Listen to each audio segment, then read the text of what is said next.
Welcome to Save As Ability, a podcast to educate and inform you about disability employment issues.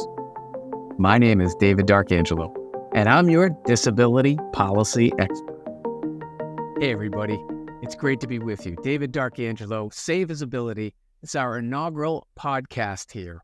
Hope to be doing several of these. Really what we're trying to focus on is all of the ability contained within people, really. Particularly people with disabilities, though, is a little bit of our focus here, and the human condition that encounters people with disabilities. One of the things that I want to talk a lot about is disability employment. Now, there's other aspects that I hope to discuss as well that impact the human condition and people with disabilities, but I do want to try to keep those related to employment as well.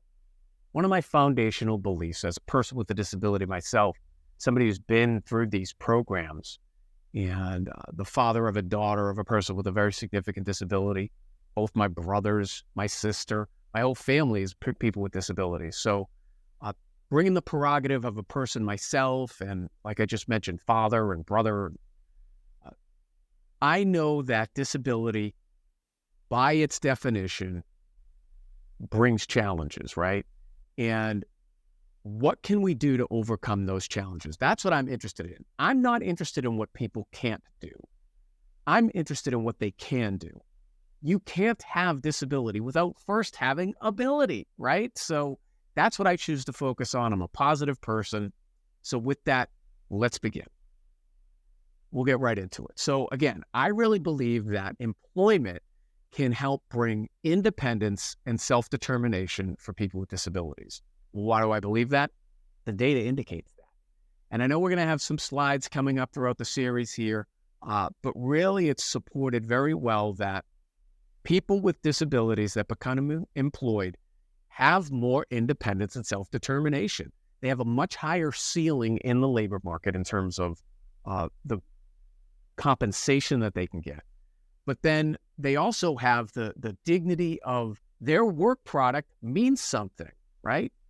If you're in the supermarket and you happen to see somebody, right, and you're a person without a disability, invariably, if you strike up a conversation with somebody in the frozen food aisle or whatever, I'd be willing to bet one of the first things out of your mouth is going to be, well, so what do you do? And they're going to ask you, so what do you do?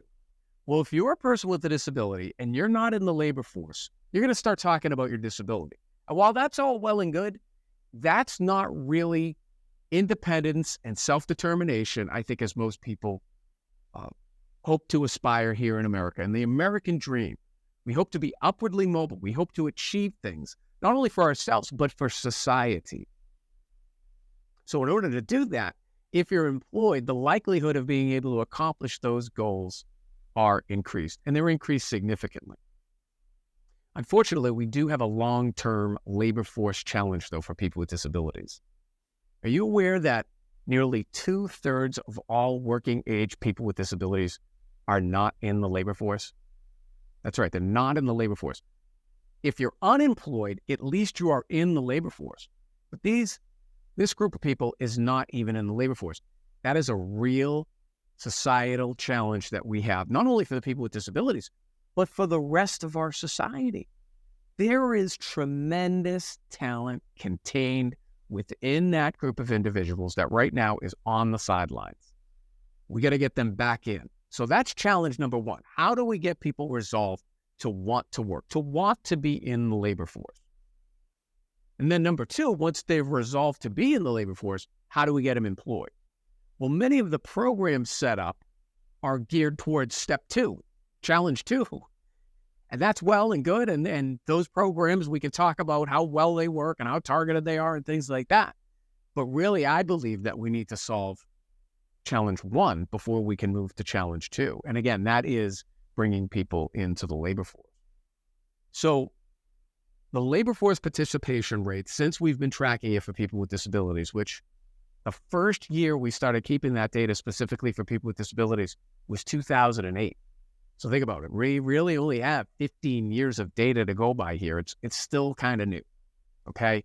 So we want to make sure that we're including everybody in this. So which definitions are we using? I'd like to talk about that for a second. Are you aware that in U.S. federal code, there's 67 different definitions of disability. That's right, 67 different definitions. Now, some of them are very well intended and they have a specific purpose. So I'm not advocating let's do away with all of these and have one definition. No, it's probably appropriate to have multiple definitions, but it's important for you to understand that there are multiple definitions and for multiple reasons. For example, the definition of Social Security, that Social Security used for disability, is meant to determine about employment and things like that. They ask questions specifically about what we were just talking about, the labor force and, working and things like that, versus the data that people like to use when they talk about 12.5% of the population as people with disabilities. Well, that 12.5%, that definition is relative to the ADA definition, which, oh, by the way, that's a little bit different than is measured in the question they ask in the American Community Survey. So you can see quickly that many of these policy issues are very nuanced. They have very specific detail. So oftentimes, if you're on social media and you're a disability advocate and you're interested in disability issues, you'll see people throwing data around and things like that. I want you to always ask yourself, well, which people with disabilities are we speaking of? Because depending upon which definition of disability you're using is really going to indicate which specific cohort of people with disabilities that we're talking about. Again, when we talk about disability employment in America, there's around 45 million people with disabilities, somewhere around there, 44.5 million to maybe 45.5 million, okay, with the margin of error and things like that. Now, of that 45 million, there's about 21 million that are working age people with disabilities, okay? And then of that, about 15 million of those people, so 15 million out of the 21 million, are not in the labor force. How do we know that? We know that by the definition, number one, and looking at the Social Security data, but we also then can match that to the American Community Survey data and the current population survey data, all which measure different things. The American Community Survey definition is put out by the Census Bureau. That's the census information that's gathered on a large basis. That's the largest metric.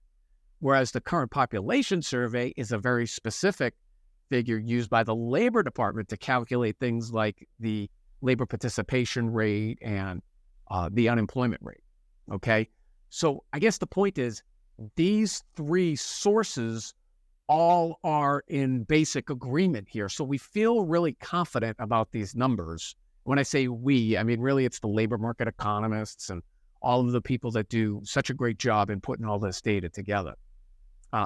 So again, back to our thing. If there's 21.5 million working age people with disabilities, okay, of that, there's 15 million of them that are not in the labor force. Again, you can't say unemployed because to be unemployed, you're in the labor force, all right? So there's another 2 million, or it's actually, I'm looking at the number here, it's actually lower than that. It's 1,100,000 individuals who are working age people with disabilities that are unemployed. So when you add those two numbers together, that's where you get approximately 70% of all working age people with disabilities not employed. Again, not unemployed, because unemployed means you're in the labor force. 70% of all working age people with disabilities not employed. That keeps me up at night. That is a crisis for America. We need to address this, not only for the people in that pool and giving them access to opportunities so that they can fulfill their independence and self-determination, but for America, for society. Out of that 70%, which by the way is like 16 million people, there is real talent there. There is real ability there. They might be people with disabilities, but they have ability. Somebody there has the next great invention or piece of art or something. They've got stuff to give. Well, if they're not even in the labor force, how are we going to get at that? Right? So that's one of the things that I'm passionate about. These are some of the issues we're going to be talking about here. So I'm fired up. Let's go. This is David D'Arcangelo. Stay tuned. We're going to have more episodes coming your way. For more information about disability employment issues, please visit our website, disabilityemploymentsolutions.com. The Save As Ability podcast is available on Apple Podcasts, Spotify, our YouTube channel at Disability Policy Expert, or wherever you stream your podcasts. Subscribe, stream, rate, and review our shows. Your ratings and reviews help our show reach new audiences. Produced by Pod Pro Entertainment. Save As Ability lives within a network of podcasts located at podproentertainment.com. #TheNewRadio. Again, my name is David D'Arcangelo, and I'm your disability policy expert. Until next time, thank you. I hope you have a great day.